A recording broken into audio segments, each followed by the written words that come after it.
Water is not the gentle, life-giving solvent we naively imagine it to be.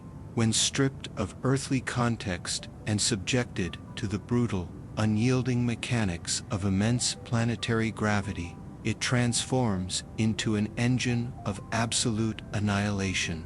Consider the Mariana Trench, the deepest abyss on our world.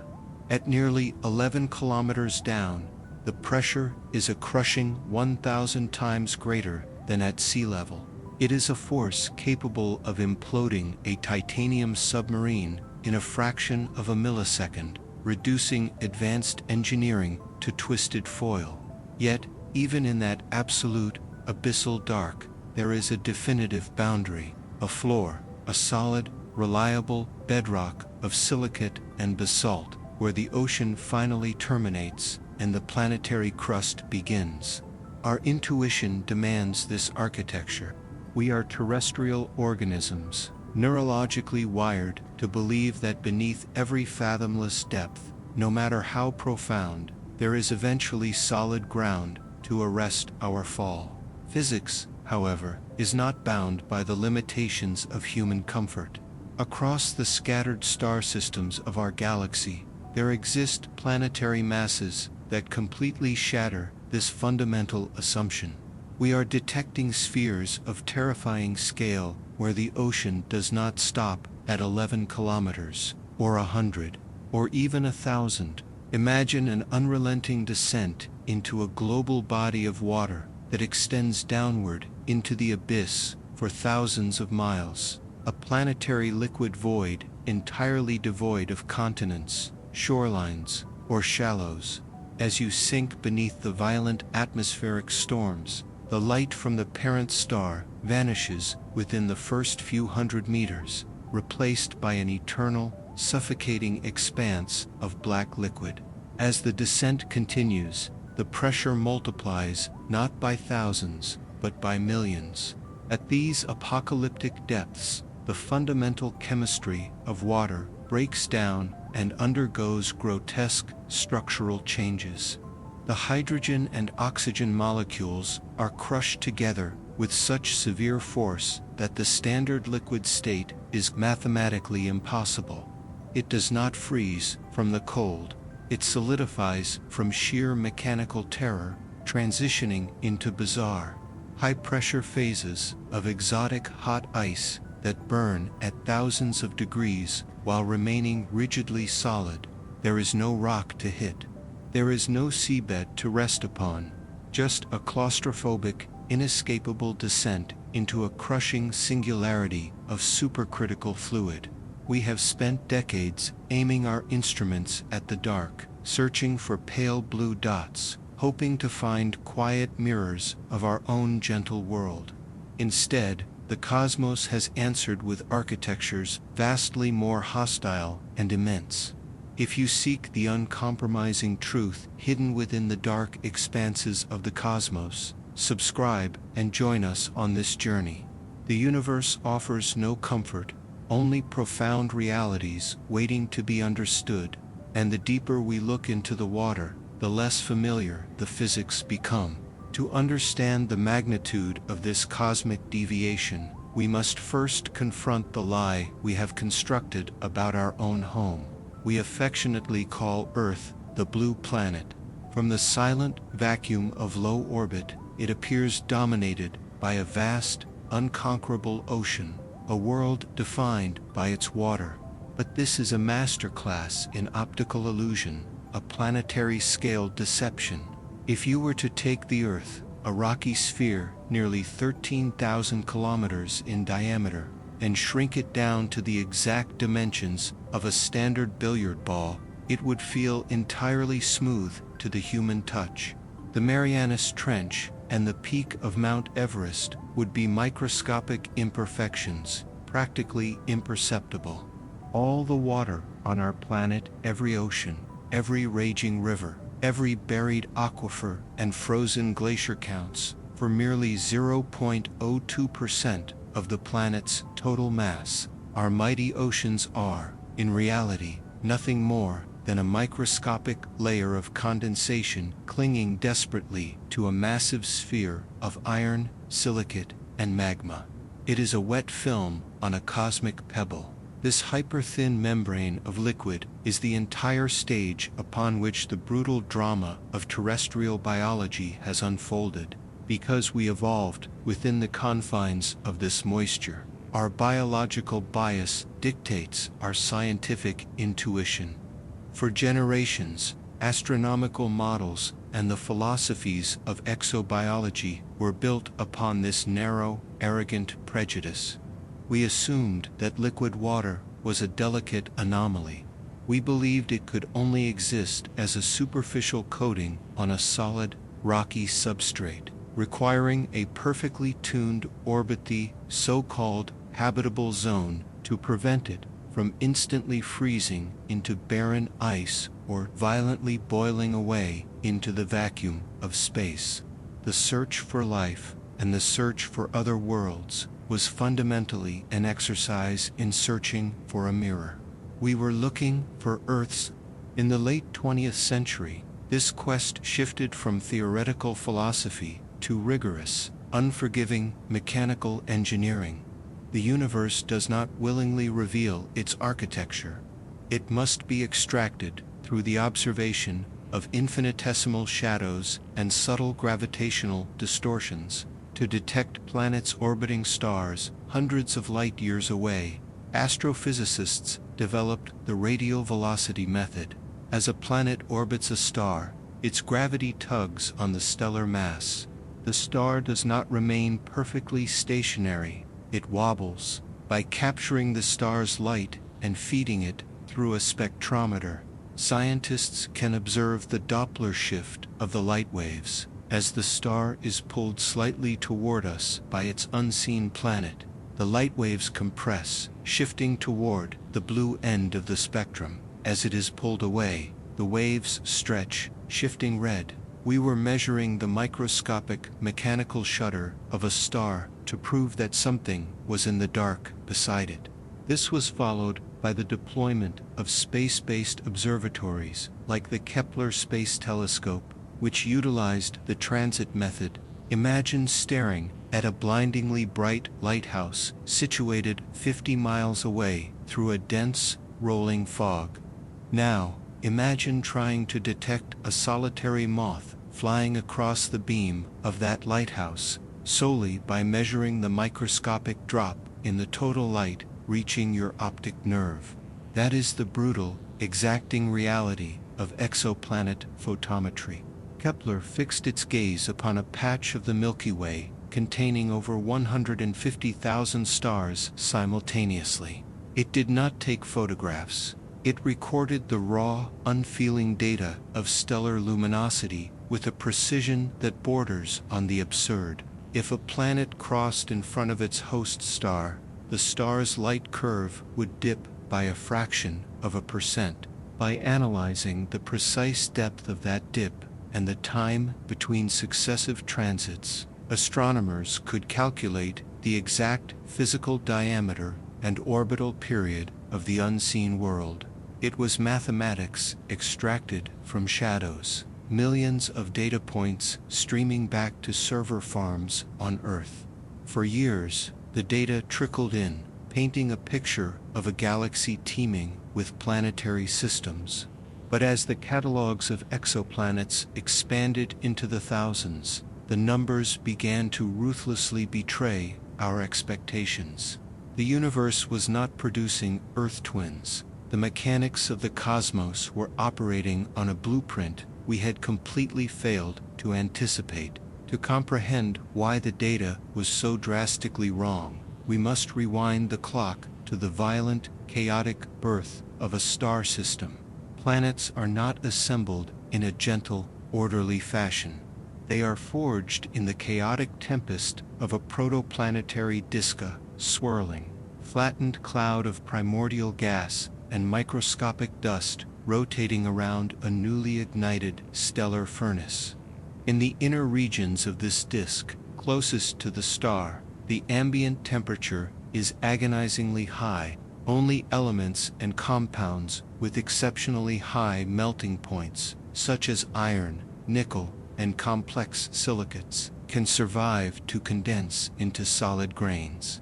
These heavy, metallic grains violently collide, fuse, and aggregate over millions of years to form dense, rocky bodies. This is the mechanism that birthed Mercury, Venus, Earth, and Mars. However, as you move outward from the young star, the thermal energy rapidly dissipates. You eventually cross an invisible, critical threshold, known in astrophysics as the frost line or the snow line. Beyond this boundary, the vacuum of space is cold enough for volatile compounds, such as water, ammonia, and methane, to condense into solid ice crystals. Because the universe is overwhelmingly abundant in hydrogen and oxygen, this primordial ice is infinitely more plentiful than rock and metal. Beyond the frost line, planetary cores do not just accumulate rock, they gorge themselves on millions of cubic kilometers of this ice. They grow to monstrous proportions, quickly acquiring enough gravitational dominance to aggressively sweep up the surrounding hydrogen and helium gas, eventually becoming colossal gas giants like Jupiter and Saturn. Our own solar system gave us a very neat binary categorization, perfectly dividing our intuition. Small, dense, rocky worlds in the warm inner zone, massive, gaseous leviathans in the freezing outer zone.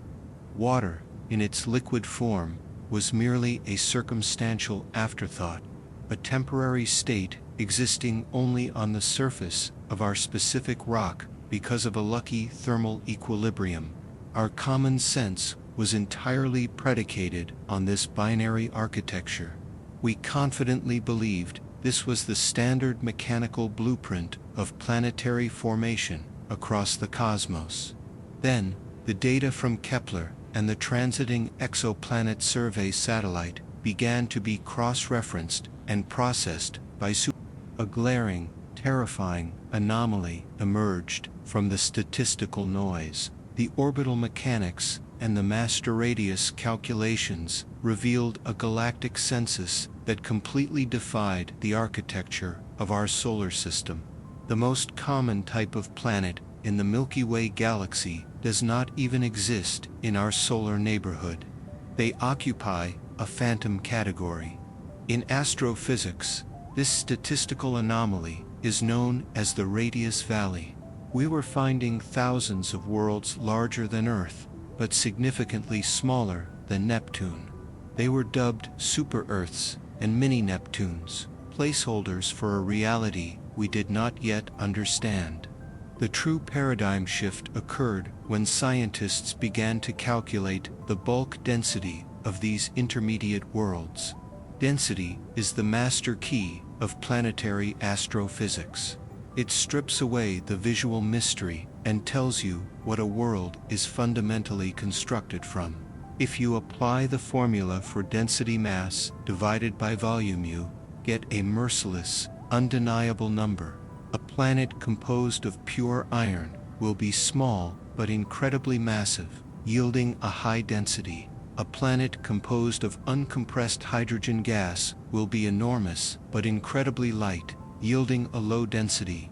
The density calculations for a massive portion of these intermediate planets yielded a result that shattered human intuition. They were not dense enough to be purely rock and iron like the Earth. Yet, they were far too dense to be puffy, gaseous atmospheres of hydrogen and helium like mini-Jupiters. The mathematics rigorously demanded a third composition. The computational models required a substance of intermediate density, existing in quantities that defy terrestrial comprehension. The equations kept pointing, inevitably and repeatedly, to water. But the models were not suggesting a surface film. They were not pointing to a delicate ocean resting upon a continental crust. The data dictated that these planets were composed of water by up to 50% of their entire mass. To put that into perspective, if Earth were 50% water, the ocean would not be a few kilometers deep. It would extend thousands of kilometers straight down toward the core. This is the threshold where our earthly intuition collapses entirely. When we hear the word water, our brains involuntarily conjure images of mountain streams, gentle rainstorms, and crashing waves. We understand water only through the very narrow, fragile thermodynamic window of our own temperate environment. We know that at 0 degrees Celsius, it freezes into ice. At 100 degrees Celsius, it boils into vapor. This is the fundamental, unquestioned reality of our daily existence. But the behavior of molecules is not governed by what happens on a sunny, rocky shoreline. It is dictated by the brutal, multidimensional landscape of thermodynamics. In materials science, a phase diagram is used to map how a substance behaves under varying degrees of temperature and pressure. On Earth, we only interact with the extreme bottom left corner of water's phase diagram, a safe zone of low pressure and low temperature. But when you inject the mass of 10 Earths into the equation, the planetary gravity amplifies the hydrostatic pressure to levels that forcibly rewrite the rules of chemistry. Imagine a planet larger than Earth, born beyond the frost line, as a massive sphere of ice migrating inward toward the burning heat of its host star. Its outer layers of ice begin to melt, forming a global ocean. Because the planet possesses an incredibly strong gravitational pull, it retains a thick, suffocating atmosphere of hydrogen and water vapor. As you dive into this alien ocean, the weight of the water above you increases not linearly, but exponentially. The temperature, driven by the planet's primordial internal heat and the savage atmospheric greenhouse effect, rises to hundreds, perhaps thousands of degrees. In our earthly experience, water subjected to this immense heat should instantly vaporize into a gas. It should flash boil into steam. But the atmospheric pressure pushing down from above, combined with the sheer hydrostatic pressure of the ocean itself, creates an invisible, unyielding vice. The pressure is so overwhelmingly immense that the water molecules are physically prohibited from expanding into a gaseous state. The kinetic energy of the heat wants to tear the molecules apart, but the crushing gravity forces them to remain bound together. The water is forced into a corner of physics we cannot replicate in our daily lives. It becomes a supercritical fluid. Think of a crowded metropolis at rush hour, where the density of cars makes the flow behave like a single, sluggish, unstoppable liquid, yet the engine heat and claustrophobic energy simulate the chaotic vibration of a gas. A supercritical fluid exists in this terrifying liminal space. It possesses the density of a liquid, capable of dissolving almost anything it touches. But it permeates and expands with the relentless kinetic energy of a dense gas. You are no longer swimming in an ocean. You are descending into a solvent furnace, and as the depth gauge falls further into the thousands of kilometers, the pressure continues to compound, driving the molecular structure toward a threshold where the fluid can no longer maintain its chaos, and the liquid itself begins to geometrically lock into bizarre configurations of solid matter that have no equivalent on the surface of our planet. The pressure crosses the threshold of millions of atmospheres, a domain of physics where the familiar laws of chemistry are bent into unrecognizable shapes. Under this unimaginably violent compression, the supercritical fluid does not freeze because of an absence of heat. It is forcibly crystallized by the sheer, crushing, mechanical weight of the ocean above it. This is the chaotic hyperpressure regime of exotic phases known as Ice 7, Ice X, and superonic water.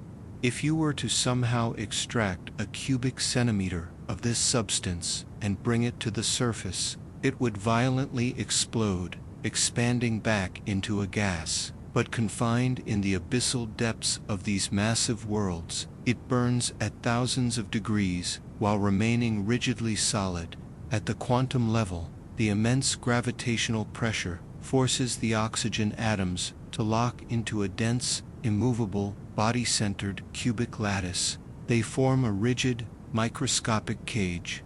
However, the ambient thermal energy is so intense that the hydrogen atoms are stripped of their traditional covalent bonds. They detach and flow freely through the corridors of the oxygen prison like a localized fluid, conducting electricity with the ruthless efficiency of a liquid metal. You are no longer dealing with an ocean of water. You are dealing with a planetary-scale mantle of glowing, electrified ice churning beneath a dark, bottomless sea. Astronomers have given this phantom category a name: Hycean worlds. The term is a cold synthesis of two defining characteristics: a primordial hydrogen atmosphere and a global, liquid water ocean. To understand the scale of this mystery, we must look at the instruments required to confirm their existence. We are no longer merely measuring the wobble of stars or the dimming of their light. We are attempting to read the chemical barcode of an atmosphere trillions of miles away. This requires the deployment of the most complex optical mechanism ever constructed by the human species: the James Webb Space Telescope. Positioned at Lagrange Point 2, an area of gravitational equilibrium 1.5 million kilometers away from the thermal interference of Earth, the telescope operates in a state of absolute cryogenic isolation. Its primary mirror, a golden honeycomb of 18 beryllium segments, is designed to capture the faint, stretched infrared photons from the deepest recesses of the galaxy. When a Hycean candidate, such as the exoplanet designated K218b, crosses the face of its red dwarf host star, a microscopic fraction of the star's light filters through the outer edges of the planet's atmosphere. This region is the terminator line, the permanent twilight boundary dividing the planet's day and night sides. As the photons pass through the alien air, the molecules suspended within it absorb highly specific wavelengths of light. This process is governed by the principles of transmission spectroscopy, a physical mechanism where the intensity of the transmitted light is exponentially attenuated by the cross-section of the atmospheric molecules and the path length the light must travel. The telescope's near-infrared spectrograph intercepts these surviving photons and splits them into a spectrum, searching for missing bands of light. These dark gaps are absorption lines, the undeniable spectral fingerprints of specific chemical compounds. When astronomers aimed Webb at K218b, the data cascading into the servers was not the barren signature of a dead rock.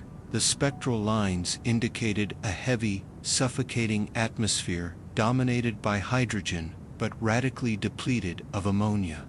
More importantly, the dark bands revealed massive concentrations of carbon dioxide and methane. In the rigid thermodynamics of planetary atmospheres, the coexistence of high methane and low ammonia strongly dictates the presence of a massive global ocean acting as a chemical buffer beneath the atmosphere.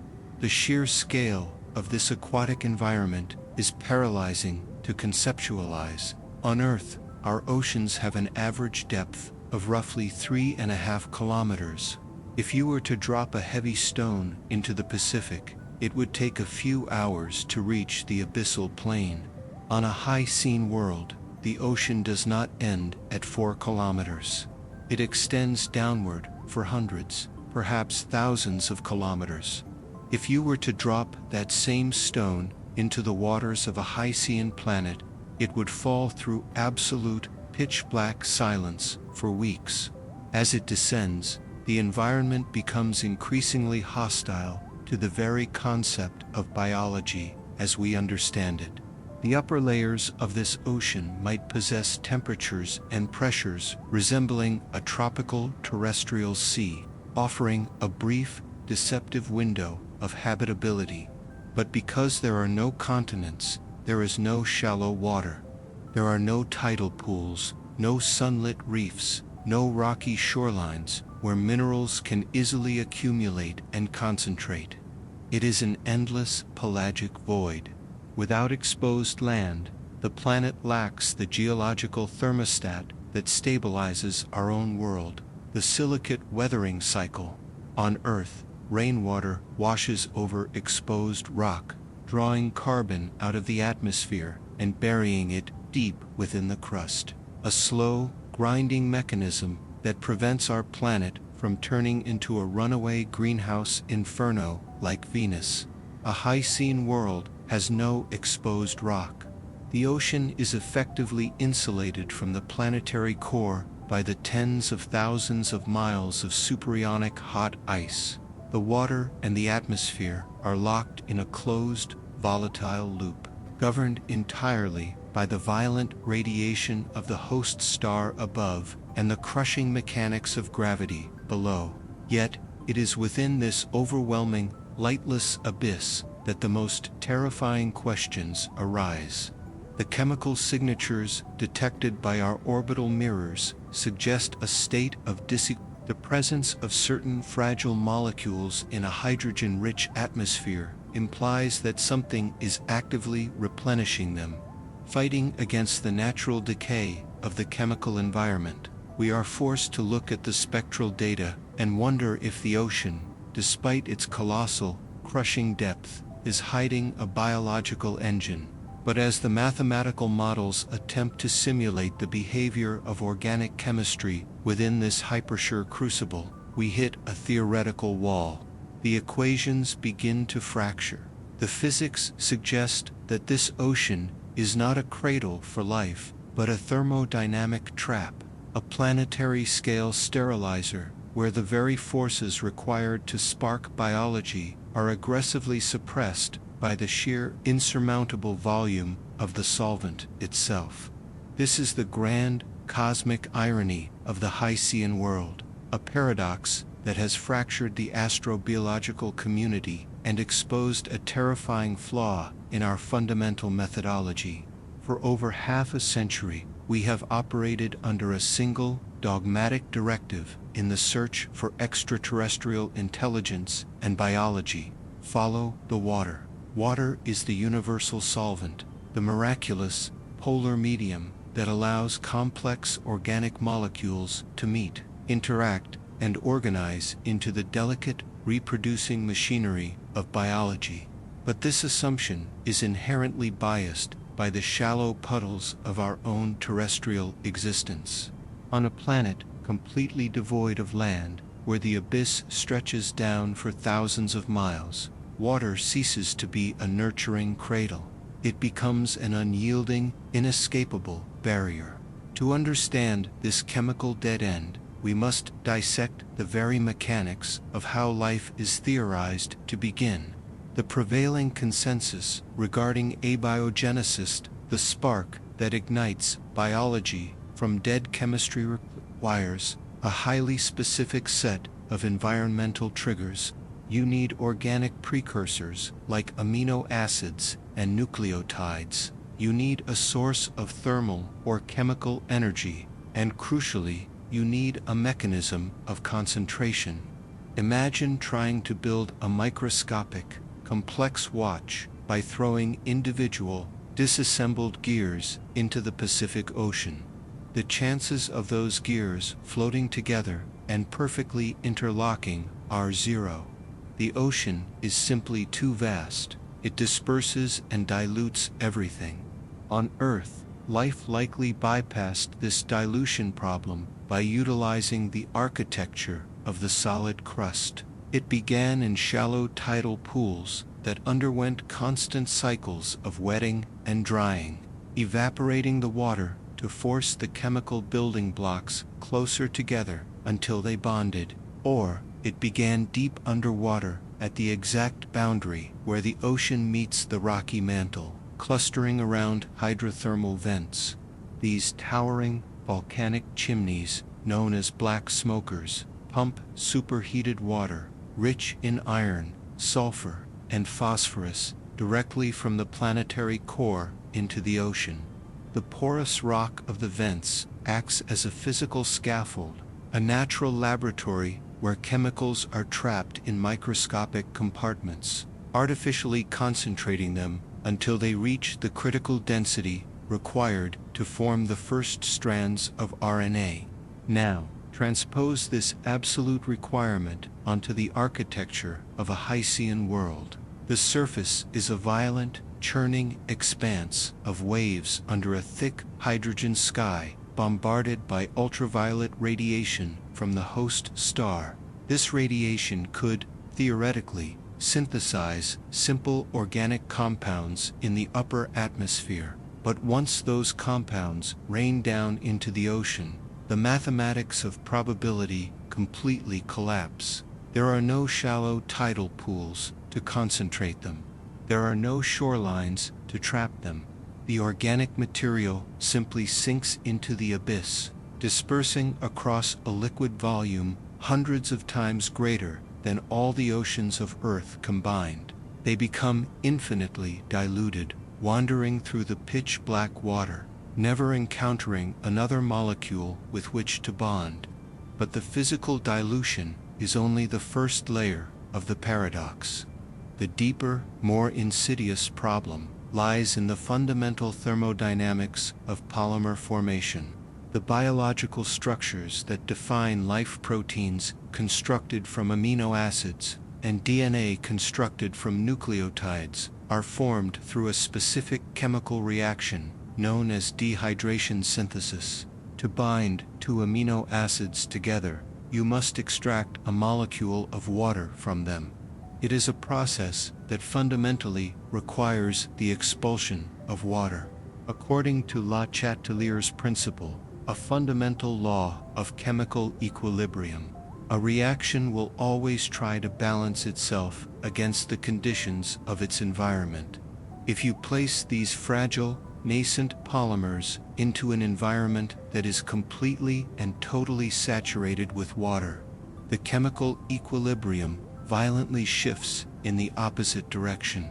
The surrounding ocean aggressively forces water molecules back into the protein chains, tearing the bonds apart in a destructive process called hydrolysis.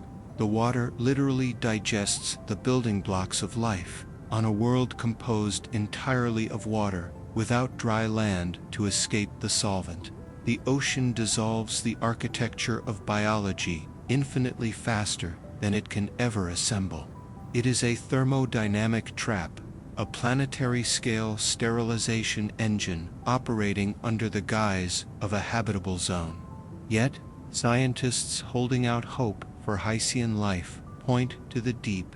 They argue that if life cannot form at the surface, perhaps it could form at the very bottom of the ocean, utilizing volcanic energy just as we see on Earth. But this is where the abyssal mechanics of the Hycean world deliver their most crushing blow. We must return to the high-pressure, exotic phases of water, the superionic Ice 7 and Ice X we discussed earlier.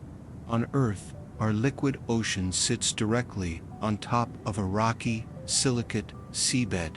The water and rock physically touch, allowing chemical nutrients to flow freely from the core into the biosphere. But on a Hycean planet, the liquid ocean does not touch the rocky core.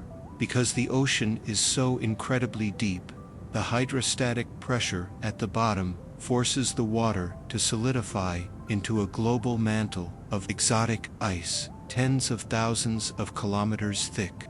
This ice mantle acts as an impenetrable, hermetic seal, entirely wrapping the planetary core. Life desperately requires heavy elements, iron, to transport oxygen, phosphorus, to build the backbone of DNA, magnesium, to capture energy. These elements are forged in the hearts of stars and are locked deep within the rocky cores of planets. But on a Hycean world, the liquid ocean is permanently amputated from the geological engine of the planet. No hydrothermal vents can pierce through 20,000 kilometers of hypercompressed, solid ice. 7. The heavy elements remain forever sealed in the dark interior. The ocean above is a barren, distilled void, chemically starved of the essential metallic nutrients required to construct cellular machinery. It is a world rich in water, but utterly impoverished in everything else. This creates an agonizing, unresolved conflict within the astrophysics community, tearing at the very fabric of observational astronomy. We are spending billions of dollars and aiming the most sophisticated optical arrays in human history at these water worlds, and the data they are sending back is dangerously ambiguous. The James Webb Space Telescope, peering into the hydrogen atmosphere of K218b, returned a spectral signature that sent shockwaves through the scientific establishment. Hidden within the heavy bands of methane and carbon dioxide was the faintest, ghostly absorption line of a molecule called dimethyl sulfide, or DMS. On our planet, dimethyl sulfide is an unambiguous biosignature. It is not produced by volcanoes, it is not produced by lightning, it is synthesized almost exclusively by microscopic marine phytoplankton drifting in the upper layers of our oceans. When it was detected in the atmosphere of a Hycean candidate, a faction of astrobiologists heralded it as the first potential evidence of a biological engine operating in an alien ocean. But the rigid, unforgiving laws of physics and chemistry demand a brutal skepticism. This is the barrier of the false positive, the observational nightmare that haunts modern astronomy. We are attempting to deduce the presence of biology by looking at chemical shadows, but we do not fully understand the non-biological chemistry of these extreme environments. A Hycean world is a hyperpure, hydrogen-dominated crucible. The photochemistry occurring in its upper atmosphere, bombarded by the volatile flares of a red dwarf star, is entirely alien to terrestrial laboratories. The mathematical models we use to simulate atmospheric chemistry are beginning to show that under these extreme non-terrestrial conditions, the violent interaction of starlight and hydrogen could theoretically force the spontaneous creation of methane, and perhaps even sulfur compounds like DMs, through purely abiotic geological processes. The universe is incredibly adept at mimicking the signatures of life using nothing but dead, mechanical chemistry. We are forced to confront the terrifying possibility that the ocean is not teeming with phytoplankton, but is instead a sterile, bubbling cauldron of photochemical reactions, completely devoid of intelligence, intent, or biology. We are separated from the truth by an impenetrable physical barrier. The ultimate frustration of the Hycean paradox is that we can never truly know what lies beneath the waves.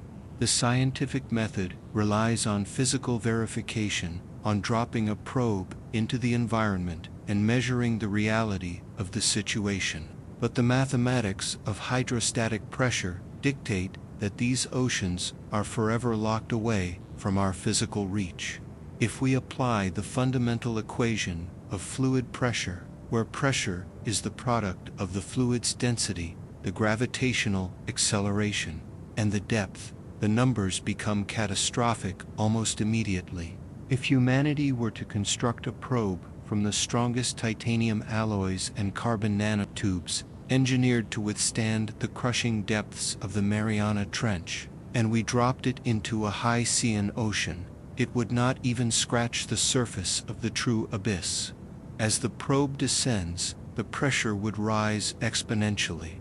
Within the first 100 kilometers, the structural integrity of any known material would begin to warp. The acoustic telemetry would be swallowed by the density of the water. Long before it reached the exotic ice mantle, long before it could analyze the chemistry of the deep ocean, the sheer weight of the liquid column above would implode the vessel, compressing it into a microscopic density of twisted metal. The ocean defends its secrets with the fundamental forces of the universe. We are relegated to the role of distant, helpless observers, staring at faint dips in starlight, arguing over spectral lines, and wrestling with equations that tell us life should be impossible. We have found the water we so desperately sought, billions of cubic miles of it, scattered across the galaxy. But instead of an oasis, we have discovered a thermodynamic vault.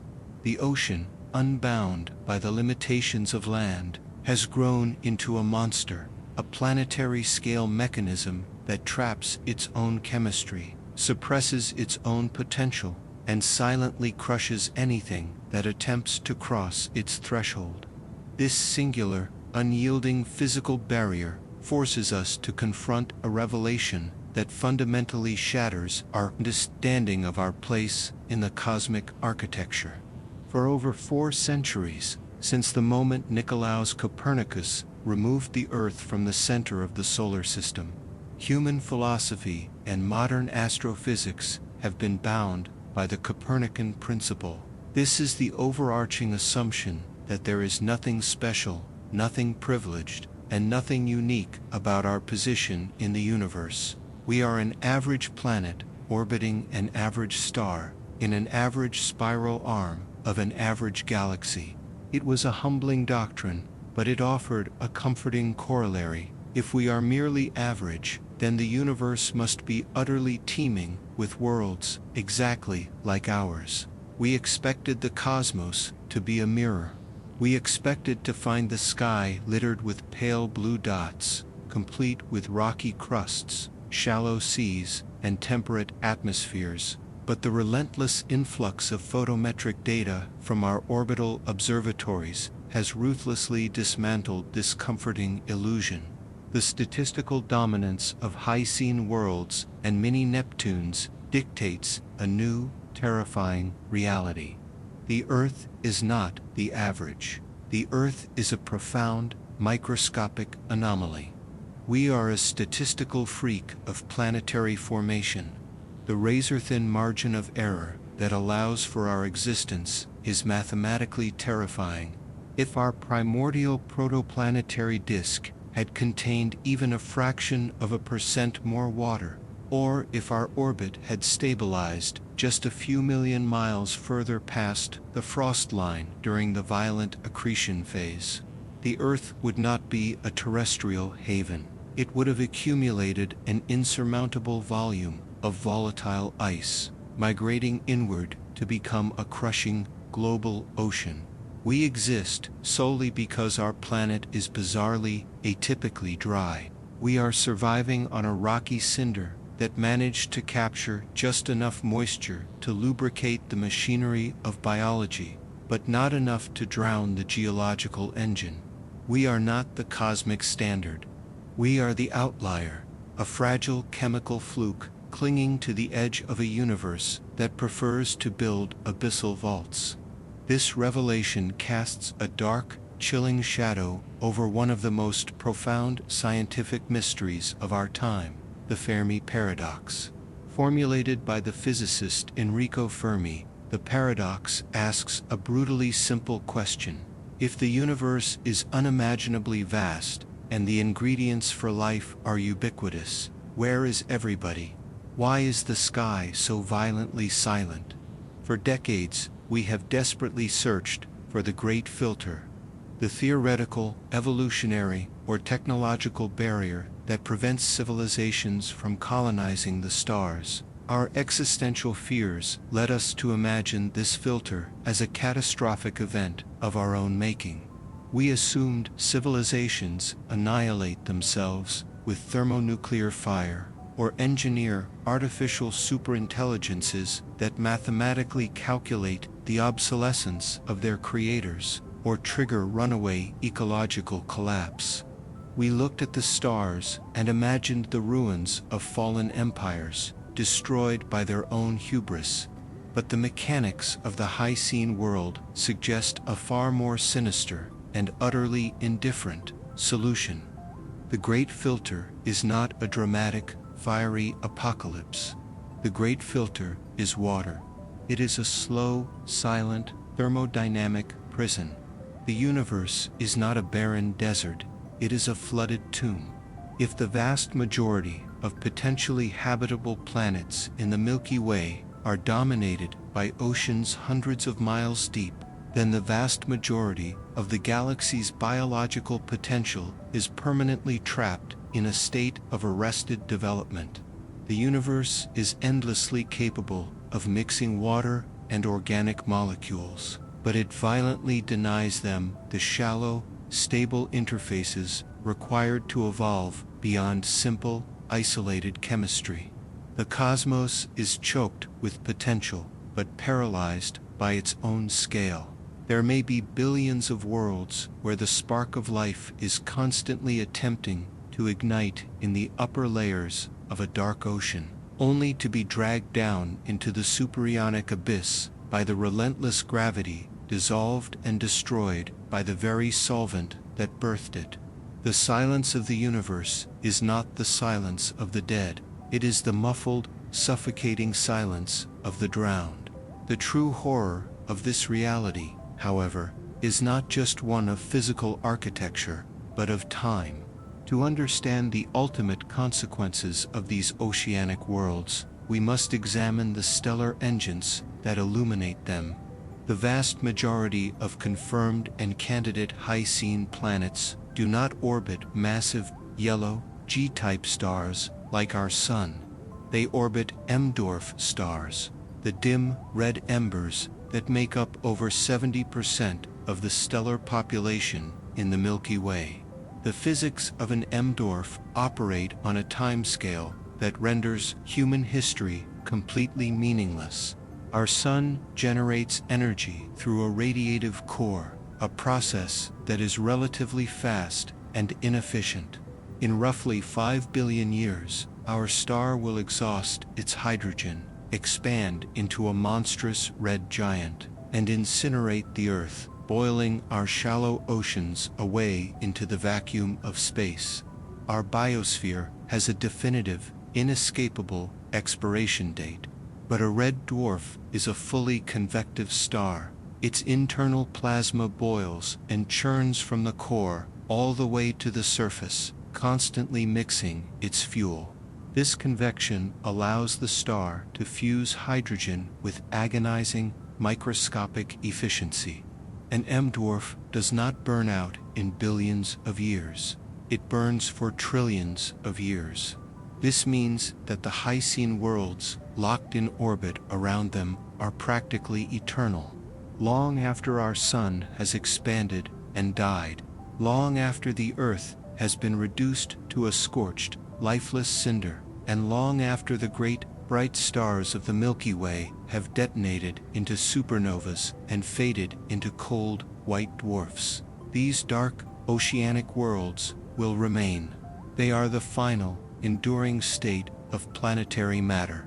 Trillions of years from now, as the universe expands and the galaxies begin to dim, the cosmos will not be populated by thriving interstellar empires. It will be a silent, fading graveyard, dominated by the faint red glow of dying dwarfs, casting long shadows over endless, black oceans that have been waiting in the dark since the dawn of time. What does this mean for our long-term trajectory as a species? We have constructed a powerful, romanticized narrative about our future. We look up at the night sky and see a frontier, a vast, open territory, waiting for our generational ships and our terraforming engines. We assume that when the Earth finally becomes uninhabitable, we will simply pack up our civilization and sail across the cosmic ocean to the next rocky harbor. But the discovery of the Hycean abundance shatters this manifest destiny. When we finally reach the stars, we may find that the real estate of the galaxy is entirely closed off to us. You cannot colonize a world with no surface. You cannot terraform a planet where the ocean floor is 20,000 miles deep and made of glowing, pressurized ice. There is no solid ground to build a city upon. There is no crust to mine for titanium, steel, or silicon to build our machines. You cannot construct a Dyson swarm if there is no raw material to extract. The physical environment explicitly rejects the architecture of our civilization.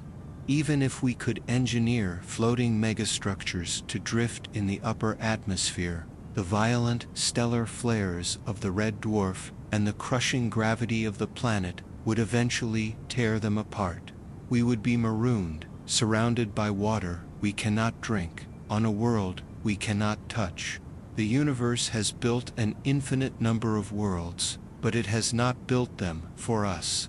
We are forced to look back at our own planet with a sudden, overwhelming sense of isolation. The Earth is not a starting line for a grand, galactic conquest. It is a lifeboat floating alone in an ocean of unimaginable hostility.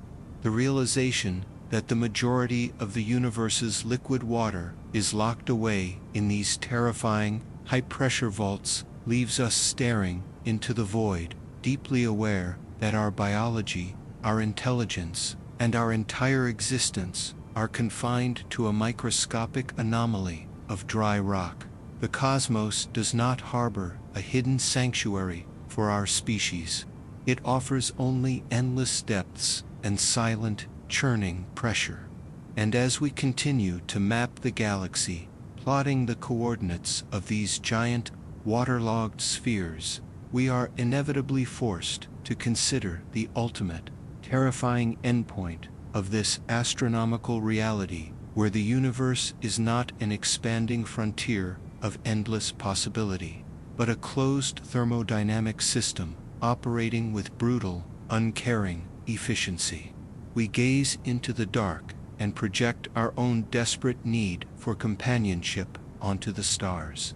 We have spent decades sending radio waves into the void, hoping to hear a voice echoing across the cosmic ocean, a confirmation that our biological miracle is not an isolated event. We desperately want to believe that the mechanics of life are an inevitable consequence of stellar evolution. But the architecture of the Hycean worlds offers a cold, devastating rebuttal to this human arrogance. The universe does possess a profound abundance of water, but it is weaponized by gravity and scale. It builds planetary vaults of superionich ice and pitch-black supercritical fluid, where the delicate chemistry of life is aggressively dismantled. The spark of biology is eternally suppressed, extinguished by the sheer crushing mass of the very solvent we believed was its cradle.